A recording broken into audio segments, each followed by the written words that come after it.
Hi guys, my name is Sean. I'm a houseplant enthusiast from Jakarta, Indonesia. I like to nerd out to the science behind how we can keep our houseplants and to multiply them in our homes. So if you're into that kind of content, please do subscribe to my channel and send me likes. So in today's video, I'm going to talk about my Insecticidal Bar Soap.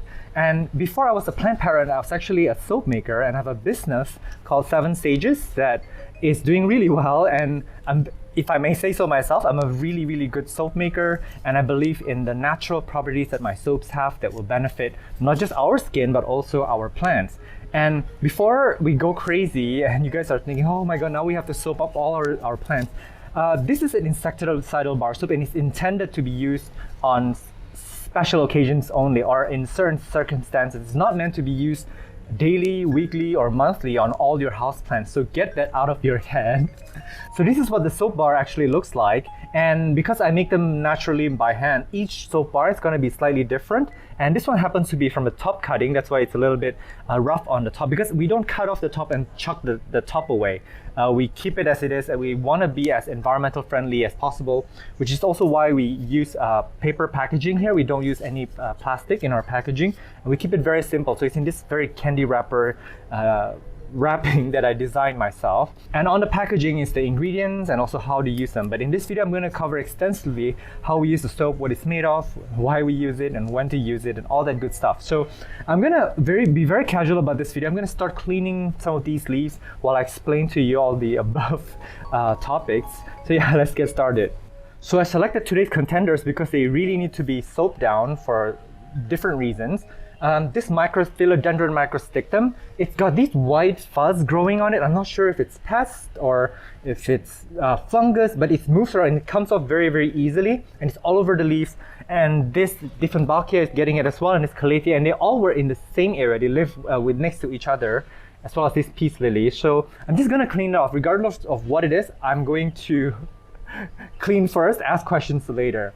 And over here we have the Philodendron black cardinal, and this one is actually showing some hard water stains on it, which is why I wanted to clean it off. And yeah, I haven't cleaned this leaf in like a year, I think. So I think it's about time for that. And here actually we have an Anthurium hybrid that I just got about 2 weeks ago. And this soap is actually very good for new plants that you're bringing home, precisely because when you look behind the leaf here, you can see that there's actually, I just noticed this today by the way, there's a little bit of fuzz here. There's a mealybug here and an ant actually. There's a little ant running away. Run. Okay, so ants and mealybugs, they have a symbiotic relationship. If you find ants, you'll find mealybugs, most likely, or yeah, we'll talk about ants on plants in another video, but that's what happens sometimes. And on the back of this new leaf, which is very shiny and beautiful, and unfortunately it's torn. I don't know why it's torn. Maybe it's the winds or the caterpillar or grasshoppers got to it. But in the back, look at this. This is like spider webbing. This is like probably spider mite, because I don't see a spider and I see little specks of animals in there. So I'm gonna have to clean this off. So this soap is good for plants that are really dirty, that are pest infested, that are maybe fungus, attacked by fungus and bacteria, and maybe plants that you just brought home because you want to make sure that they're not harboring any disease and pests. So I'm gonna get started right away. I'm just go with microstictum first. Obviously I didn't plan this video out too well. So the first thing that you want to do is to just wet the plants a bit. And then you want to wet your soap. And some of you guys are wondering, how long can this tiny little bar last? A long time. If you look at what I'm doing now, I am just rubbing my hands, and there's enough foam here. If I keep rubbing, the foam is coming out. You don't need a lot. You only need a tiny amount, and this is going to be enough to clean the whole plant. So one bar soap is going to last you a really long time. Yeah, and you want to give the leaves a clean wash. So while I clean off this microstictum, I'm going to talk about the ingredients. And I'm not going to reveal the ratio of these ingredients because my business partner will kill me. But if you're an experienced soap maker, you'll be able to determine the ratio of these ingredients yourself. So there's actually coconut oil in here, and coconut oil is very anti-microbial, which means that it's antifungal and antibacterial, just like most oils that you use with soaps. However, coconut oils are less creamy. They don't leave a residue as much as some of the other oils. And then I also have neem oil in here, which I put into the soap. And I do hot process soap making, by the way. So I add the neem oil at the very last minute, so the neem is not saponified, so the neem is still pure. So I added a little bit of neem, which it smells a little bit bad here. I don't like the smell of neem. But neem oil, as you know, is actually a pesticide. It kills literally all the pests that are in your plants. And neem oil is also antimicrobial, which means that it's antibacterial and antifungal. So that's really, really good for the plants. And then there's also, I forgot to say that because there's neem oil in here, it's best to apply this in the evening. Do not do this in daytime. Do not do this in direct sunlight or full sun. It's gonna burn your plant because neem oil is photosensitive, just so you know. And there's also peppermint essential oil in here. And peppermint essential oil here will help deter pests because they really hate peppermint. And finally, what gives this soap its black color is actually activated charcoal, which as you know, is actually also antimicrobial. It has a lot of sterile properties, prevents rot, and it kills fungus and bacteria on the leaves. So yeah, that's what it's made of.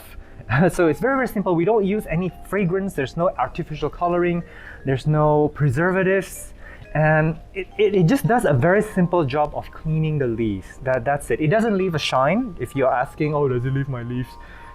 Leaves my leaves. It doesn't keep my leaves shiny and glossy. No, it doesn't, unfortunately. I don't believe in leaf shine products because the shine is going to reflect some of the light that the sun will need, and it's probably adding oil to the leaf surface, which the plant, which is blocking the chlorophyll of the plant, to be honest. So I wouldn't do that.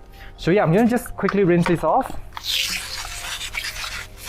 And you want to do it very, very thoroughly, because if you leave some of the soap there, of course it's going to leave a little bit of that soap scum in there. And you want to do both the underside and the top part, the top of the leaf, because you want to get all the pests and eggs if there are any over on the leaves. And sometimes you won't even want to go to the patio. I didn't do that in this video, but normally I would just even go down the patio for the plants. So yeah, I'm gonna rinse this off. Okay, I actually didn't get all the leaves, but you know what, we got to move on to other plants. So I'm going to finish that up later, and I'm definitely going to do this anthurium. It needs to be soaked up really badly. It's got pesticide. If you don't have this soap, it's not the end of the world, you guys. Use neem oil solution or neem oil spray that you can make it on your own. That's fine. And some people actually use, dish soap and other kinds of soap. Of course, these ones actually, they contain a lot of chemicals, a lot of agents that will cause it to foam. Did I already mention preservatives, artificial fragrance?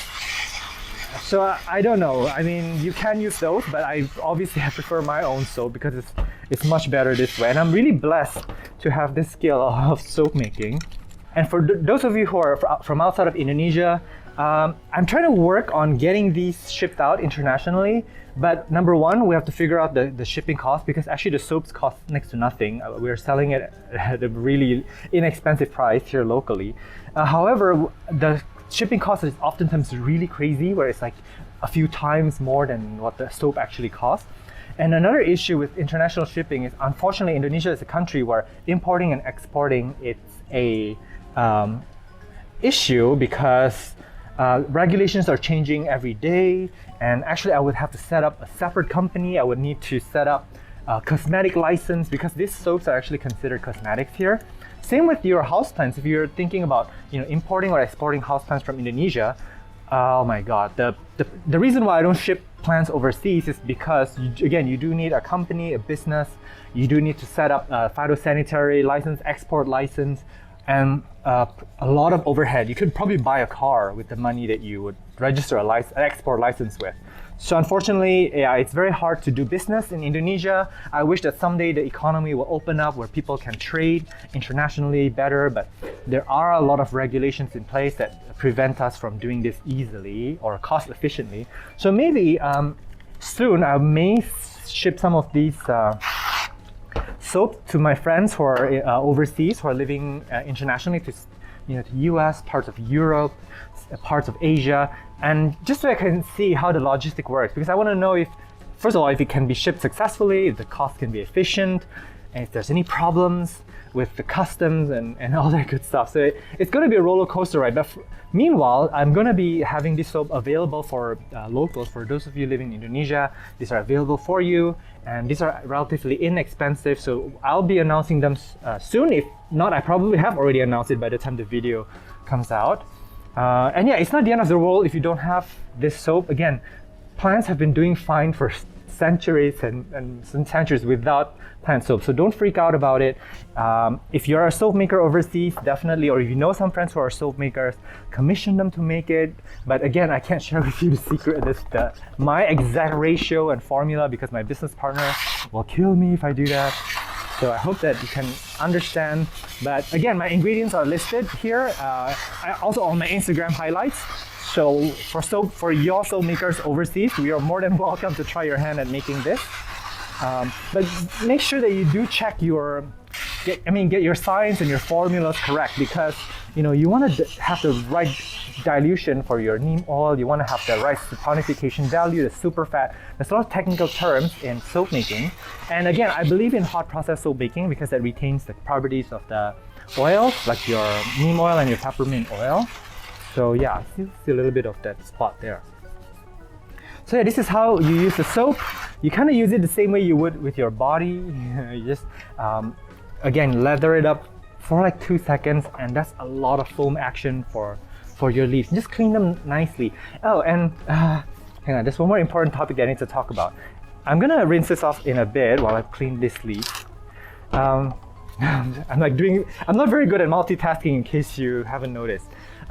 There are some species of plants that will work really well with this soap, and there are some species of plants that I would say don't. For example, like there are a lot of sensitive leaf plants, like certain types of Rex begonias. I think cane begonias are generally speaking stronger. If you see like leaves with paper thin, tissue-like leaf, like your philodendron verrucosum, I would not mess with it with this soap. I would probably have sprayed it down with my fungicide and neem oil instead. And a lot of plants are actually stronger, like your Sansevieria, Dracaenas, ficus, your philodendrons. This soap is okay for them. And again, this soap has actually very good anti-microbial property, because natural soaps, they have that property without having to add any additional chemicals to it, which means that they are going to be able to eliminate a lot of the fungus, bacteria, and even virus. Because as you know, in this coronavirus pandemic, there's only two things that can work against viruses in our daily life. One of them is alcohol, and the other one is soap. So natural soap works exactly the same as your chemical soap in that they eradicate virus, bacteria, and fungus. Okay, after you soap up the plants, you actually should, let me take some of the water out. You should actually wipe it down gently with a soft cloth, or I use a paper towel. This is just to make sure that some of the hard water stain or soap scum doesn't remain on the leaves. If you let it air dry, you can, but when you wipe these off, it's going to give you better leaves. Again, this soap is not going to give you that super crazy shiny leaves like leaf shine would. It's just going to give you clean leaves. And that means that the plant can breathe better, it can photosynthesize better, but it's never going to give you that crazy shiny leaf that leaf shine would give you. So just bear that in mind. Yeah, so be patient and wipe down the leaves. Any eggs of any pests will also be wiped off when you do this, and you are done. You just leave it alone after that. So here's the philodendron the next day after we clean the leaves. As you can see, the leaves look much cleaner, but if you have really tough water stains, like hard water stains like these, they've accumulated over a long period of time because when you're watering it, water gets on the leaves. The best way to remove it is actually lemon juice. So you want to put a few drops of lemon juice, mix it with water, with a wiping cloth. Just wipe it off. The acidity in the lemon will eat away at these hard water stains. It will not harm the leaf as well. So yeah, but for me, it doesn't bother me. I think this for me is clean enough. So I'm just gonna leave it as it is. Okay. Bad news, and this serves as a warning for you guys. So this is the day after I soaked up this plant, and I got arrogant because it rained about 12 to 16 hours daily here. Right now it's super crazy rainy, And actually, when I was filming yesterday, it was in the morning. I did not wait until the evening time because I wanted to get this video out of the way, and I knew that it will probably rain in the evening, so it's my fault. And as you can see, this leaf got sunburned because of the neem and because of the combination of that. That's actually northwest. As you can see, okay, right as we're filming, the sun is coming in now. So some direct sunlight is coming from there, and it's coming right onto this. You can see now here that the direct sunlight is hitting the leaves. So this leaf was getting some direct sunlight immediately after I soaked up the plant. So do not use this soap in daytime, in the morning. Use it sundown during the evening. And oil has a half-life, I believe, of 6 or 8 hours. That means that after you apply it for that amount of time, the dosage of the oil it's half. And if you wait another 6 hours, it's half again. So it gets diluted over time. But right now, I have some damaged leaf here, which, you know what, it's fine. This is gonna be a very good warning for you guys. Also, I lost that, spider mites, I believe, they were back behind the leaf. So I'm just gonna have to wait for the new leaf here to give me perfect leaves. So yeah, I wanna stress for you guys again, the soap contains neem oil. Do not mess around with it. Use it during sundown. See this begonia? It's got very, very thin leaves. It's very, very delicate looking. I wouldn't soak this plant with my soap actually. And it's also got very fuzzy texture. So anything with fuzziness or like a velvety or suede-like texture, do not use the soap on it. It's signaling that it's sensitive leaves. This includes your Peppermint incana as well. And this is a beautiful verrucosum new leaf. I would never use the soap on verrucosums as well because, again, they're very sensitive. They're very, very delicate leaves, very fragile, so leave it alone. I actually spray this down with neem oil solution and fungicide very, very lightly once in a while, but the rubbing action of the soap may actually damage the leaves. So I would never use my soap on these plants. So here's a Calathea rufibarba, and you can see that it's got fuzzy texture. I wouldn't use the soap on this plant either. Again, it just tells me that it's got sensitive leaves. It's got a lot of surface area here where things can go wrong. So I would, look at how paper thin the leaves are. Yeah, I would leave this plant alone. And for Sansevierias, they love the soap. I actually have a video that I already made because I have a Sansevieria that is infested by scale. It's like all over the place. So I just took the soap, I rubbed it down really hard, knocked off all the scale, and that Sansevieria is very happy now. I even propagated it, but I'm not ready to release that video yet because they're such slow growers. So absolutely, Sansevierias, go ahead and clean them with the soap. They would really appreciate it. They get really dirty on the leaves too. This one is actually pretty dirty. I feel like a layer of dust on it.